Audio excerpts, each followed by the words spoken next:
Our party complained about the excessive violence and murder, and this was his next character concept.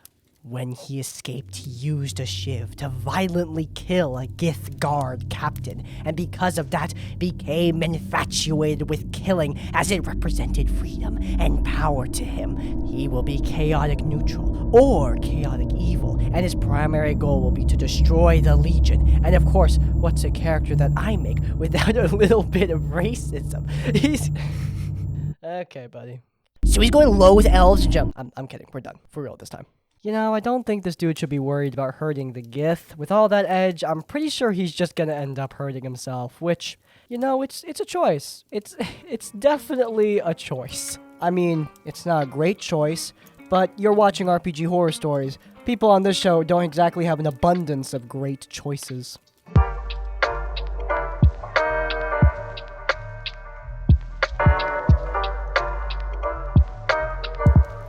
I had a bad DM who wouldn't allow any NPC to give out information, no matter our roles, without very specific questions he would give no hints for. We'd start each leg of the adventure finding a flyer on the job board in the town square. We'd travel from town to town fighting and earning coin, but knew little to nothing about the new area. Since all of our characters were specifically part of the Adventurers Guild, it was fun to get these adventure hooks, except it wasn't fun. Like at all. For example, we noticed that an orc den needed to be eradicated, and the reward was 100 gold and any treasure we found in the den. Okay, cool, simple adventure, except there was no directions to the den, no information, just clear out the orc den and get $100 and whatever junk you take from the place. So we go to the town's Adventurers Guild Master, aka the DM, who would respond by telling us that true adventurers should be able to figure this out all on their own. Oh, okay, so we'd ask around town. Hey, heard anything about orc raids around here? We're part of the Adventurers Guild, and we're here to help. Yes, I've heard about orcs that raid towns.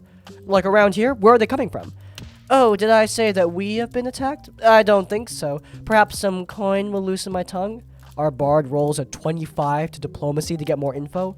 Well, the gate guard seems unimpressed. You don't convince him to share info, the DM responds. Cue us traveling around the city, failing to get any info, no rolls beating what are apparently DC 100 gather info checks.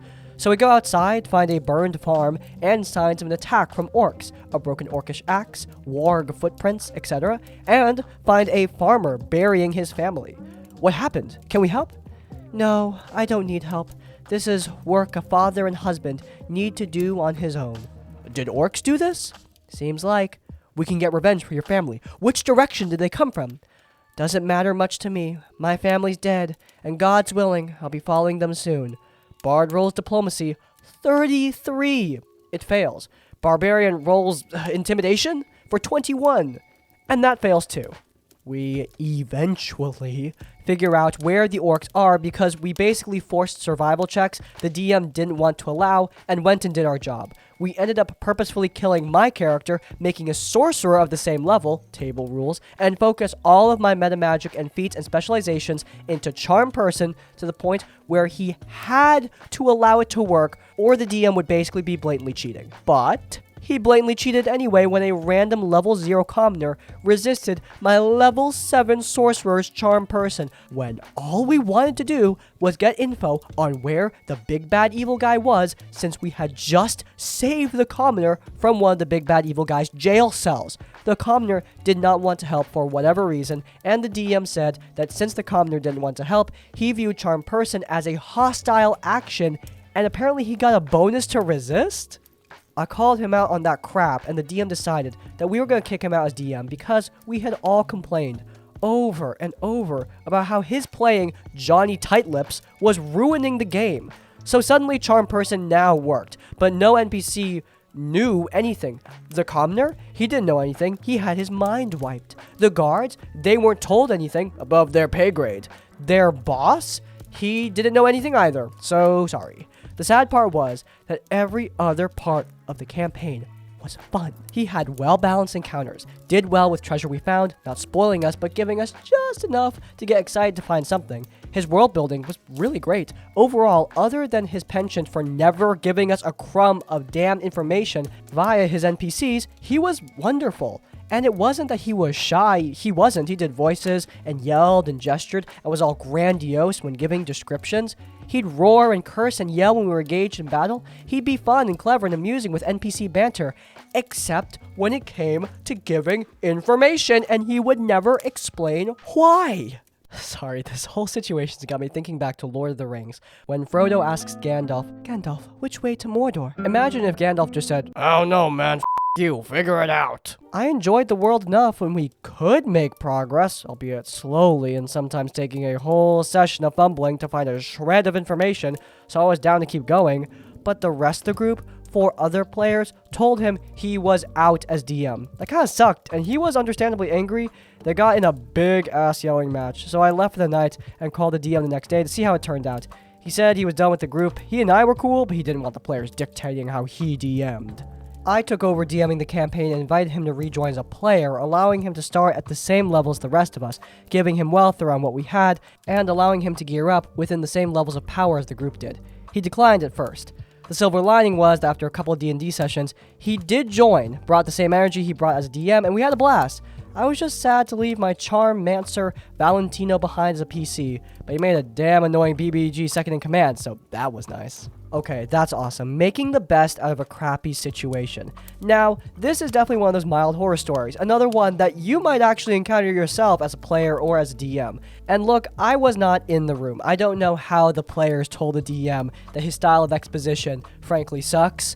However, at the same time, I will say this. What I do understand is the DM's exposition is really bad. Holding back information like this is a recipe for frustration. And while D&D campaigns can be difficult, God knows that I love that kind of thing in combat at least, I don't think holding back information like this is a fun way to make things challenging. The old Crispy's Tavern adage, challenging versus frustrating. And this jumps the fence right into frustrating because it's hard to play the game when you don't even know where to go. However, at the same time, even if it is frustrating, you need to sort of keep those frustrations down when you're trying to tell your DM what's up. Coming in aggressive will make them defensive, and then nothing's going to get done. I think that is what happened here, though of course I can't know for certain. I am glad that it all worked out though. I'm glad that this group managed to stay together and seemingly had a great campaign. Also, good on OP for stepping up to take the DMing chair. Not a lot of people do that, so that's pretty cool.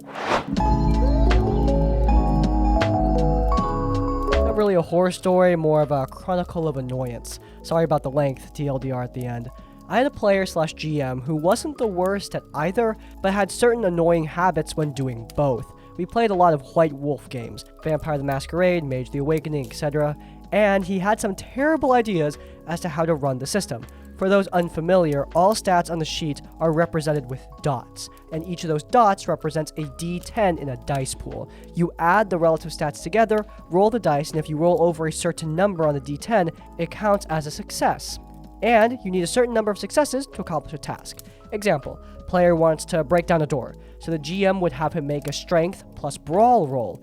He thought this was too confusing because according to him, I hate math. So his solution was to give a stat check, give a difficulty, then have the players roll a single D10 and add the dots to the relative stats to the rolled number.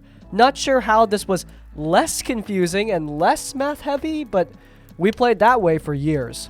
There was also his Whedonism problem. What's a Whedonism? Well, it's when someone spends their development years watching Buffy the Vampire Slayer, Angel, and Firefly. They think that Joss Whedon is a god-tier writer and start writing fiction in his style with lots of snarky, smart-ass characters. Obviously, I'm not a fan, mostly because of this guy. I kind of like Firefly. Every character he made has some sort of Whedon trope. Every one of them always had a smart-ass quip for every situation. Every one of them responded to any situation with a snarky attitude. It got really old, really quick. On top of all that was his bad habit of not letting player agency, happen. He got into college to be a writer, and that would be great, except when he ran a game, he had a story to tell, and he wasn't gonna let the players wreck it. His favorite phrase was, "Right as you do that." Get a great roll or shooting an escaped enemy? Right as you do that, a car pulls between you and the enemy and deflects the bullet. Manage to chase down the main antagonist and tackle him? Right as you do that, he turns into mist and gets away. This would happen multiple times during just one encounter, and during downtime stuff too. Railroading is not even the right term for it. It's more like subwaying. I get that he wanted to move the story along, but there are ways of improving it to be better. The most egregious thing he did, though, was to ruin our gaming schedule. We played at our local comic/game store on Sundays after hours, as one of the players was assistant manager and had swung a deal with the owner. They closed at 5, and we would all get there around 6, game until midnight, and then we'd go home. Most of our players didn't have to be at work until the afternoon or early evening. The store had plenty of space and tables, and we were allowed to use the store's resources. So this was the perfect setup. After about a year of this awesome schedule, this guy started complaining that it wasn't any good for him, and we would switch to Saturdays instead. Normally this wouldn't be a problem, but the reasons he gave were pretty bad. He said his work schedule had changed and he didn't have Mondays off anymore. I brought up that he and I worked the same schedule and didn't have to be there until 4 o'clock on Monday. He then said he didn't like having to drive all the way home at the end, to which I had to respond that he lives less than a mile from the shop and had a straight shot and less than 5 minutes of drive time. It took me close to 30 minutes to get home. It may sound petty of me, as, he may have had other problems, but that's what he told the group. Saturdays were an immediate problem for everyone else. The shop closed at 8, and our friend who had the keys had to run to the shop's profits to the bank and get his gaming stuff and dinner before coming back. We made the agreement that we all had to be there by 9 at the latest, which was a problem for one of our players who worked out of town and didn't get off until 8 on Saturdays. We agreed to keep him informed on everything that happened before he got there, and he said that was fine. Everyone else got to the shop at 9 except 2 people, the one who was working and our problem player who said Saturdays were better for him. This continued for weeks until finally he started complaining about how us playing so late wasn't good for him anymore and we should start playing earlier. When we told him that we couldn't play at the shop anymore if he started earlier because, we'd lose 2 people who were working until 8, we would have to find somewhere else to game and that had space for all of the group. He had no solution and just said that he'd be out for the foreseeable future. And so due to that, we moved back to Sundays, and a great time was had by all. He wasn't the worst player/GM ever. I've read far worse in this thread and played with far worse than him too.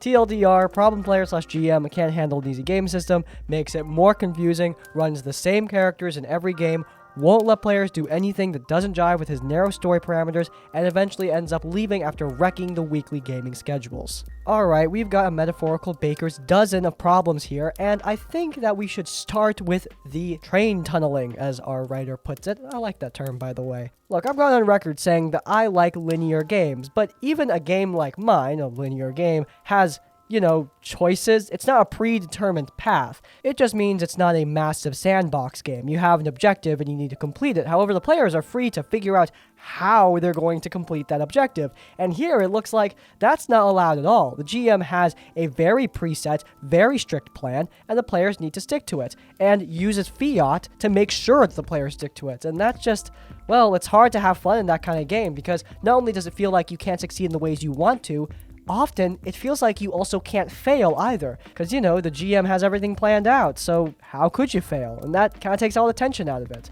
Though, of course, the real horror story is scheduling. When someone intentionally screws up the scheduling for a reason that they can't, communicate, look, I get it, sometimes stuff happens, but you gotta admit, it's very frustrating. Well, but at least, he left, so you don't have to deal with it anymore. That's a plus, right? This happened about 10 years ago when I was in a rather epic campaign, played over the course of about 2.5 years, in a persistent setting. The plot is an incredibly powerful Dracolich, imbued with an aspect of an evil god, tried taking over the world with his undead armies. It was my first campaign with these guys, but it was awesome. The DM knew how to capture our hearts and feelings, amazing roleplay ensued, memorable moments happened and all. I played a female wizard. The others were mostly martial characters. Due to the nature of our enemy being magical, there was quite a spotlight on my character, as I was the one who really trained in the skills to research this. Also, a few other predicaments happened that I was able to solve with unforeseen use of my magical spells, which might have made a few of the other players feel uncomfortable. Now, during the campaign, over the course of 2.5 years real time, we forged alliances and weapons to use in the climactic battle against our enemy and his undead hordes, while also researching his origins and bond to the god. While doing the latter, it turned out that in all likelihood, his link to the god was so strong, he may just turn out to be completely invulnerable, and all of our combined efforts to defeat him might be doomed. Our research was not entirely conclusive, but it might be possible to cut the link with the evil god before the battle by transferring it upon yourself. However, that would involve making a pact with the evil god and selling your eternal soul, which of course was out of the question for pretty much all of the god-fearing characters. That is, except my wizard, but I was unable to tell my comrades about my plans, as they would have surely slain my character on the spot for even thinking about it. So I talked to the GM in private, and he was thrilled by the idea, ran a solo session in secret with me about forging a pact with the evil god, and I prepared some sequestered spells for use during the battle. The day of the battle came, and armies of tens of thousands came together to defeat the Dracolich and his armies. During the epic battle with the hordes, our enemy made his appearance, and with valiant effort, we were able to bring it down to the ground, but we were not actually dealing any kind of significant damage to it. That was when my wizard invoked the pact she had made the night before to take the aspect of the demon god upon herself. It worked. The aspect was transferred to my character in a literal light show of special effects, and, almost as expected, all of my former friends turned around and targeted my character with their strongest attacks. That is when she invoked the sequestered spells prepared beforehand, hiding behind a force wall and teleporting to safety, the evil god's aspect still inside of her. The Dracolich and his armies, they fell swiftly after that, but the former friends of my character swore revenge on her for betraying them. All in all, amazing campaign, and in the end, the hero saved the day, and my old character, now a possible future antagonist, surely soon to be overpowered by the god's influence, ruled over newly resurrected undead armies somewhere far away. The end? So next we were to start a new campaign. I rolled up a new character, a roguish non-spellcaster this time, as I didn't want to be the focus yet again. When we met for the first session of the new campaign, the other players gathered around to let me know that they decided that I will no longer be part of this group, nor any other groups any of them played in. Their reason being, I had shown my true colors by forging a pact with their enemy, so they would never be able to trust any character I played any more. Furthermore, I was informed that they have decided to remove my old character from history of the campaign world, and retconned that their old characters defeated the Dracolich on their own terms. The GM later told me in private that he was outvoted by the other players, and that he really loved what I did. In fact, it would have never been possible for all of them, with their combined efforts, to take the dragon down had I not done this. There originally were other ways to defeat the enemy, but we did not go that route for various reasons. But the other players were too adamant in their position, and he didn't want to lose his group, so joining the others and kicking me out was the way of least resistance.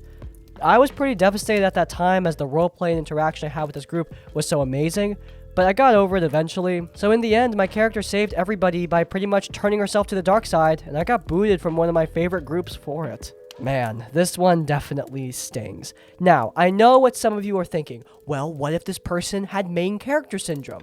Now, that might be possible. However, I do think that the GM was definitely presenting a lot of magical scenarios where a wizard would take the spotlight there. And I think the buck starts with the DM. The DM has to present scenarios that are worthy of the whole party. If this wizard is trying to do everything, that's main character syndrome. But if the wizard is just trying to do magical things, that just makes sense. It's not main character syndrome to do what your character is good at. The DM has to present scenarios that the whole party can also participate in. That's their responsibility.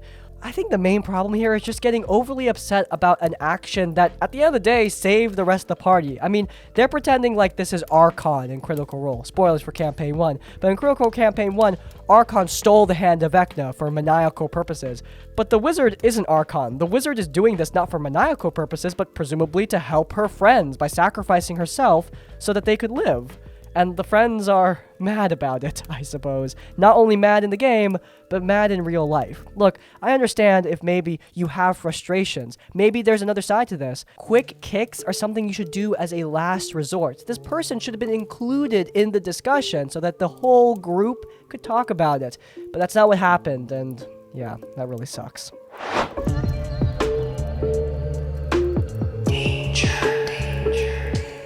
This happened around 2 or 3 months ago. Since the lockdown started, the group I play D&D with decided to pause the sessions until further notice, since one of the players works in a hospital and doesn't want to risk, the rest of us, so we decided to pause the game and wait for him. I'm so proud of calling that dude my friend. But one of the dudes invited me to play online with some of his other friends. Everything was going nice until one of the players invited a cousin, at least I think he's a cousin, to the group. Now, most of the members of the group are around 27 to 35 years old, me being the second youngest with 29. And we've never played D&D or any other TTRPGs for around 15 to 20 years.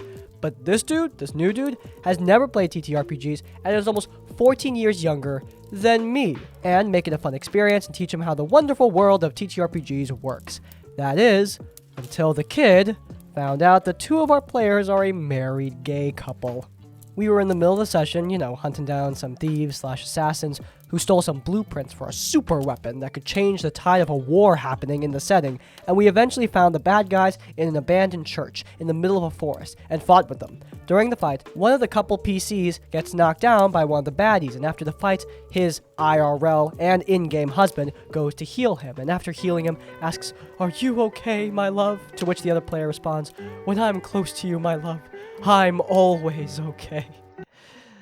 It's cute, I guess. Yeah, they were corny in-game, but their roleplay was on a completely different level. We started discussing about how to return the blueprints since we had little time and yada yada yada, when the kid says, "Whoa, whoa, whoa, did that dude just call the other dude my love?"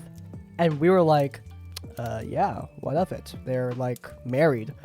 And the kid goes completely insane, saying that gay couples should not be allowed, because being gay is a sin, and that's why God is punishing us, and that's why they should be incarcerated. And they must be gay because they haven't been with a good woman, and asks us how could we play with them, knowing that they are gay and living in sin and all that other crap like that. After hearing all that, his cousin and I told him to chill out. We told him there was no need for all that talk and asked him to stop being so biggity and please respect our friends.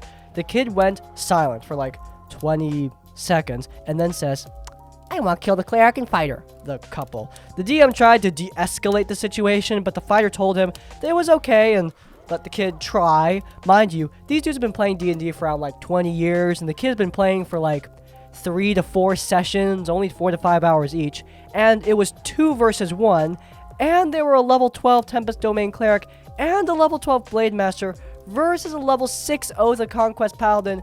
So yeah, things went south pretty quickly for the Paladin, with all the CC and the massive damage from the people he was trying to kill. Oh, by the way, the OP clarifies that he's at a lower level so they could ease him into the game. That's why he's level 6 and the other's level 12. Okay, moving on. After losing the battle, the kid went on a 30-minute rant about how we should have helped him since he was the righteous Paladin, and the couple were a pair of sinners in the eyes of God, and a lot more BS like that, and that we should find and oh, boy. Boy. That escalated quickly. After hearing this, one of the other players, who is a lawyer apparently, told the kid that he would press charges against him for harassment, and that threatening someone based on their sexual orientation is considered a hate crime. You could end up in jail for a long time. The kid went full panic mode and told him they couldn't do that since he was a minor. To which the other dude responded, "Want to bet?" And the kid just logged off. After that, the dude who invited him apologized profusely for the incident and told us he would never invite him to play ever again, and the phrase, "I am the righteous insert class here," has become a running gag in our group. Man, I thought 13 years old was my dark year. I guess 15 years old isn't much better, though. This whole story was made pretty believable by just the age of our problem player involved. Kids can be dicks, man, because they're trying it out for the first time, They don't understand the harm that they're causing, at least not yet. I would not want to meet this kid's parents, though of course in this modern age of social media, parents are not the only place you can learn to be unnecessarily hateful for no damn reason at all. While I'm sure the OP is exaggerating about the length of the kid's rant, I do like to think that he actually did go on for 30 minutes, because if that's the case, he talked for longer than this entire video, so pin that in your brain. Alright, and that's going to be it for today's episode of RPG Horror Stories. If you guys enjoyed, then please do leave a like. If you want to see more of my content, then you can check out our Tavern Adjacent podcast, where we talk about D&D topics as well as listening to your horror stories. And while you're there, subscribe to Crispy's Tavern to get more of our content right as it comes out. And finally, if you want to leave your own stories or thoughts, go down in the comments down below. By the way, if you want to send a story directly to me for a chance to get featured in my videos, you can head to the description to grab an email to send them directly to me. Alright, at the very end end here. If you can't think of a comment, leave the comment, dang kids, to let me know you made it to the end of the video. Anyway, my friends are asking me to go play Apex Legends. In essence, like, comment, subscribe. I'll see you all next time. Farewell.